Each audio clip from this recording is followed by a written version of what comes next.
Hello and welcome to Academy of Civil Services Bareilly. Academy of Civil Services provided various courses IAS, IPS, UPPCS and UGC NET examinations along with various other examinations.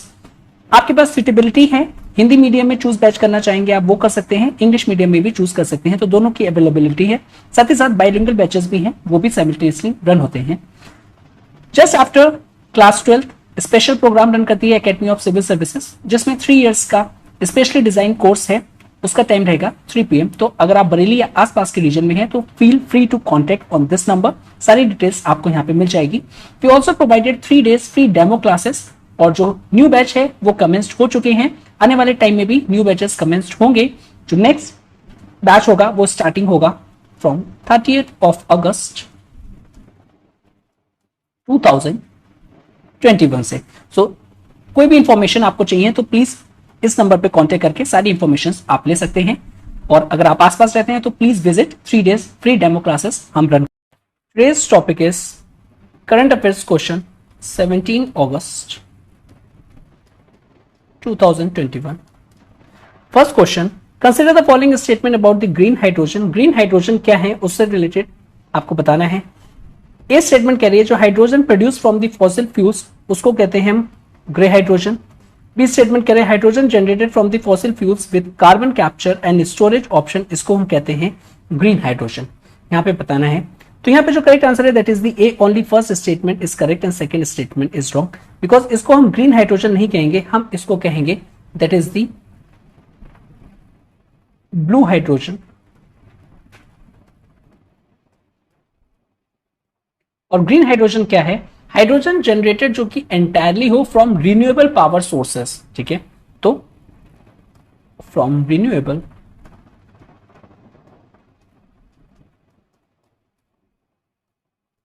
Power sources उसको हम कहेंगे green hydrogen. साथ ही साथ जो electricity generated होगी from renewable energy उसको हम यूज करेंगे to split water into hydrogen and oxygen. Okay, तो ये क्वेश्चन अबाउट ग्रीन हाइड्रोजन के रिस्पेक्ट में था, लेकिन इससे मिलते जुलता जो ग्रे हाइड्रोजन और बेसिकली जो ब्लू हाइड्रोजन है उसको जानने का भी था साथ ही साथ।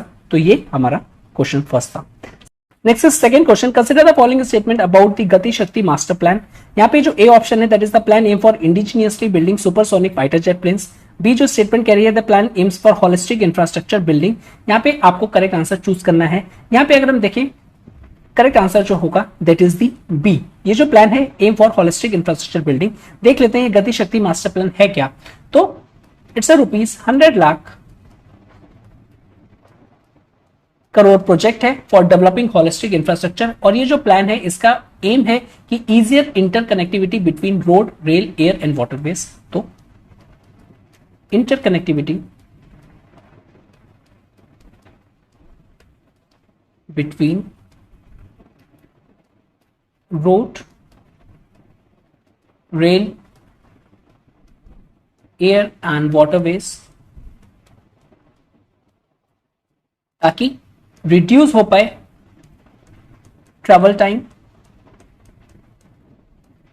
और इंप्रूव हो पाए इंडस्ट्रियल प्रोडक्टिविटी। ये इसका मेन ऑब्जेक्टिव है। साथ ही साथ ये जो पुश है फॉर इंफ्रास्ट्रक्चर के लिए, ये बेसिकली गवर्नमेंट के जो एफर्ट्स हैं उससे सिंक्रोनाइज करता है to step up capital expenditure जो कि इंफ्रास्ट्रक्चर पे हो ताकि प्रमोट किया जाए economic growth. Third question, recently कन्नत और करज ये न्यूज में है, तो ये है क्या? ओके, तो यहाँ पे फर्स्ट ऑप्शन जो है तालिबान फाइटर्स फैक्शन है कि एंशिएंट मॉन्यूमेंट है इन अफगानिस्तान में, mission to fight against Taliban, resurgence या फिर water management and irrigation system है। तो यहाँ पे जो करेक्ट आंसर होगा दैट इज द डी, ये water management and irrigation system है। ओके, तो करेज being one of the types of the water management and irrigation system in Afghanistan में, लेकिन ये अंडर थ्रेट है जो कि रिसर्जेंट चल रहा है तालिबान रूल का। ओके, देख लेते हैं ये कन्नत या करेज है क्या। ये जो सिस्टम होता है ये सिस्टम एक तरीके से अंडरग्राउंड वर्टिकल शाफ्ट होते हैं।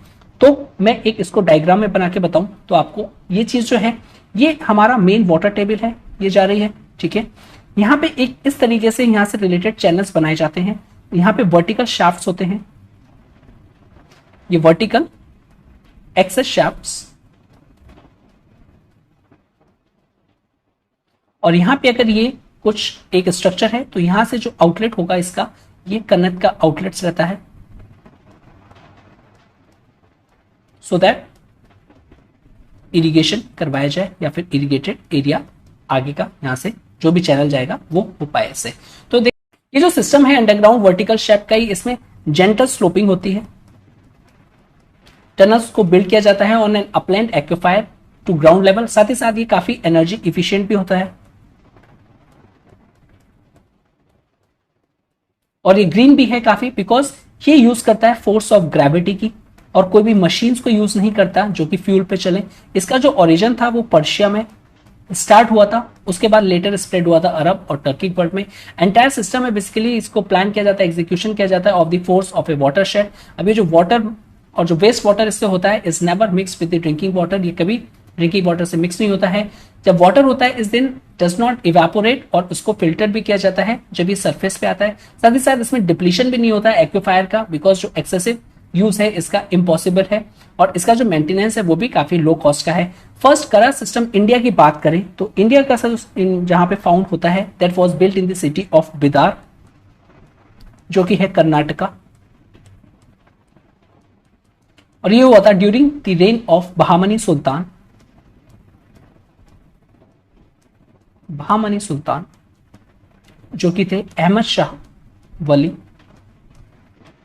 टाइम पीरियड की हम बात करें दैट इज 1422 से लेकर 1436 में, जिन्होंने अपनी शिफ्ट किया था अपनी कैपिटल को from Gulbarga to Bidar. Okay, तो इस तरीके से ये थर्ड क्वेश्चन है। Fourth, consider the following statement about the Sonchiraiya. तो ये जो सोनचरैया है मिशन है, इसके बारे में आपको बताना है। तो व्हाट एग्जैक्टली ये है क्या? तो ये मिनिस्ट्री ऑफ कंज्यूमर अफेयर्स ने लॉन्च किया था एक प्रोग्राम दैट इज अ सोनचरैया, और ये जो सोनचरैया ये ब्रांड एंड लोगो है for marketing of the urban self help groups product. तो यहाँ पे जो करेक्ट आंसर होगा that is the second answer is the correct answer. जो ए स्टेटमेंट है it is the wrong because it was launched by ministry of housing and urban affairs launch किया था इन्होंने प्रोग्राम सोनचरैया। ये जो ब्रांड था और लोगो था ताकि वो मार्केटिंग कर पाए urban self help groups product का। Okay, fifth question, which among the given statement are correct about the Ramsar sites. तो यहाँ पे रामसर साइट्स के बारे में आपको बताना है। रामसर साइट्स फर्स्ट स्टेटमेंट कह रही है रामसर लिस्ट जो है is a list of wetland sites है जो कि डीम्ड है इंटरनेशनल इंपॉर्टेंस का। बी स्टेटमेंट कह रहा था number of Ramsar sites in India जो है 42 है। आपको चूज करना है करेक्ट आंसर। तो यहाँ पे अगर हम देखें जो ए स्टेटमेंट है is the correct answer, B statement is the wrong answer. आज से पहले ये स्टेटमेंट करेक्ट होती लेकिन ये न्यूज में था, it is because 4 more wetland जो थे वो इंडिया को मिले हैं या फिर उसको रिकॉग्नाइज किया गया है Ramsar secretariat as a Ramsar sites. अब ये कौन कौन से हैं? That is the Thol and Wadhwana. अब ये मिला है गुजरात से या फिर ये गुजरात में है मोर एप्रोप्रिएटो से। नेक्स्ट सुल्तानपुर एंड भिंदवास, ये हरियाणा में मिले हैं या फिर इनको रिकॉग्नाइज किया है। ये जो वाइल हरियाणा जो है उसको जो फर्स्ट रामसर साइट है बेसिकली, लेकिन गुजरात जो है इसको 3 मोर यहाँ पे साइट्स हैं आफ्टर नाल सरोवर जो कि डिक्लेयर हुआ था 2012 में। भाई ये जो हरियाणा है ये इसकी फर्स्ट रामसर साइट है, लेकिन जो गुजरात है 3 मोर हैं आफ्टर नाल सरोवर जो इसको डिक्लेयर किया गया था 2012 में। ओके, यहाँ पे अगर और हम बात करें तो नंबर ऑफ जो रामसर साइट्स अब हो गई है इंडिया में दैट इज द 46, और जो सरफेस एरिया हो गया है अब मोर हो गया है 1,83,000 हेक्टेयर से ज्यादा। साथ ही साथ ministry of environment forest and जो क्लाइमेट चेंज है, ministry of environment forest and climate change, अब ये काफी वर्क क्लोज कर रहा है with the state wetland authorities ताकि इंश्योर किया जाए wise use of the sites, अच्छे से इन साइट्स का यूज किया जाए। रामसर लिस्ट जो है उसके बारे में बात कर लेते हैं। ये काफी इंपॉर्टेंट टॉपिक हो जाता है हमारा एनवायरमेंट पॉइंट ऑफ व्यू से। तो रामसर जो लिस्ट है is a list of wetlands जो कि एक तरीके से डीम्ड है इंटरनेशनल इंपॉर्टेंस। ये होती हैं अंडर रामसर कन्वेंशन। अब रामसर कन्वेंशन का कभी कभी ईयर भी पूछ लेते हैं, that is the 1971। Okay, India जो है इसका सिग्नेटरी है। इसका जो लिस्ट का जो ऑब्जेक्टिव है या फिर जो एम कह सके तो ताकि वो डेवलप करना या फिर मेंटेन करना एक इंटरनेशनल नेटवर्क ऑफ वेटलैंड्स जो कि काफी इंपॉर्टेंट है, जिसके through conservation of global biological diversity की जाए, साथ ही साथ सस्टेन किया जाए human life through the maintenance of their ecosystem components process and benefits. Okay, sixth question, consider the following statement about the aroma mission. Recently एक aroma mission आया है, ठीक है, और यहाँ पे आपको बताना है कि इससे रिलेटेड कौन से इंफॉर्मेशन करेक्ट है। तो यहाँ पे फर्स्ट स्टेटमेंट कह रहा है council of scientific and industrial research ने स्टार्ट किया है इस इनिशिएटिव को, और ये जो मिशन है प्रमोट करेगा cultivation of aromatic crops for essential oils for aroma industry. तो यहाँ पे देखेंगे तो both the statements are correct, that is 3, both A and B are the correct answer. देख लेते हैं इसको। तो इसको CSIR अरोमा मिशन बोला जा रहा है, council of scientific and industrial research aroma mission. Okay, इसका जो ऑब्जेक्टिव है that is the transforming lines through science and technology webinar, जो कि हेल्ड हुआ था on the eve of 75th independence day. अब ये जो जम्मू एंड कश्मीर जो थे वहां पे हेराल्ड्स द पर्पल रेवोल्यूशन। अब ये जो पर्पल रेवोल्यूशन है डायरेक्टली भी पूछ सकते हैं ये किससे है, बेसिकली ये है लेवेंडर कल्टीवेशन से रिलेटेड, लेवेंडर कल्टीवेशन। और वहां पे ऑलमोस्ट जो ऑल 20 डिस्ट्रिक्ट्स हैं यूनियन टेरिटरी की, वहां पे इसका इनिशिएटिव लिया गया है। CSIR aroma mission as such है क्या, तो ये जो अरोमा मिशन है बेसिकली ये एनविसाज करता है कि कैसे ट्रांसफॉर्मेटिव चेंजेस लाए जाएं अरोमा सेक्टर में, जो कि काफी डिजायर्ड इंटरवेंशंस के थ्रू लाए जाएं इन दी एरियाज ऑफ एग्रीकल्चर, चाहे उसकी प्रोसेसिंग हो या फिर प्रोडक्ट डेवलपमेंट हो, ताकि ग्रोथ हो पाए अरोमा इंडस्ट्री की और रूरल एम्प्लॉयमेंट भी मिल पाए। ये जो मिशन है प्रमोट करेगा cultivation of aromatic crops for essential oils के लिए, जो कि काफी ग्रेट डिमांड होती हैं थ्रू अरोमा इंडस्ट्री के लिए। इसको एक्सपेक्ट किया जा रहा है कि जो इंडिया है और जो ये बेसिकली इनेबल करेगा इंडिया के फार्मर्स को, अरोमा इंडस्ट्री को, कि वो एक ग्लोबल लीडर इस फील्ड में आ पाए और साथ ही साथ जो प्रोडक्शन है वो एक्सपोर्ट कर पाए some other essential oils on the patterns of menthol mint. अब इसके ये भी एक्सपेक्ट किया जा रहा है कि ये प्रोवाइड करवाएगा substantial benefits to the farmers. कौन कौन से बेनिफिट्स मिल सकते हैं फार्मर्स को, कि हायर प्रॉफिट,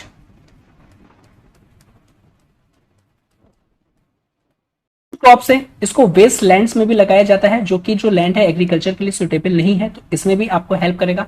साथ ही साथ ये प्रोटेक्ट करेगा क्रॉप्स को from wild and grazing animals को। और ये जो अरोमा मिशन है ये जनरेट करेगा new avenues for self livelihood और इंटरप्रेन्योरशिप्स, जाके वो जनरेट करेगा which in turn rural employment of the farmers. यहाँ पे CSIR एक बॉडी आई है, council of scientific industrial research, इसके बारे में थोड़ा सा देख लेते हैं। ये जो बॉडी है CSIR, इसको एस्टैब्लिश किया गया था 1942 में। CSIR ये largest research and development R&D organisation है इंडिया में। ओके, तो लार्जेस्ट है ये एक तरीके से ऑटोनॉमस बॉडी है, और ये आती है societies registration, societies registration act 1860 में। साथ ही साथ इसका पैन इंडिया प्रेजेंस है, होल इंडिया में इसका प्रेजेंस है, पैन इंडिया प्रेजेंस। ओके, और इसमें वाइड स्पेक्ट्रम ऑफ स्ट्रीम्स आ जाती हैं, चाहे हम रेडियो की बात करें, स्पेस फिजिक्स की बात करें, oceanography, geophysics, chemicals, drugs, genomics, biotechnology, nano technology से लेकर माइनिंग तक भी आ जाती है, एरोनॉटिक्स भी आ जाती है, इंस्ट्रूमेंटेशन भी आ जाता है, इन्वायरमेंटल इंजीनियरिंग और साथ ही साथ इंफॉर्मेशन टेक्नोलॉजी भी आ जाती है। ये हमको प्रोवाइड करवाती है scientific technological intervention, scientific technological interventions in many areas में with regard to the societal efforts, जो कि इंक्लूड करता है environment, health, drinking water, food, housing, energy, farm and non-farm sectors, etc. Okay, तो ये important questions थे with respect to the 17th August current affairs. If you like this video, please do like, share and subscribe, and thank you very much for watching this. Have a good day and stay safe.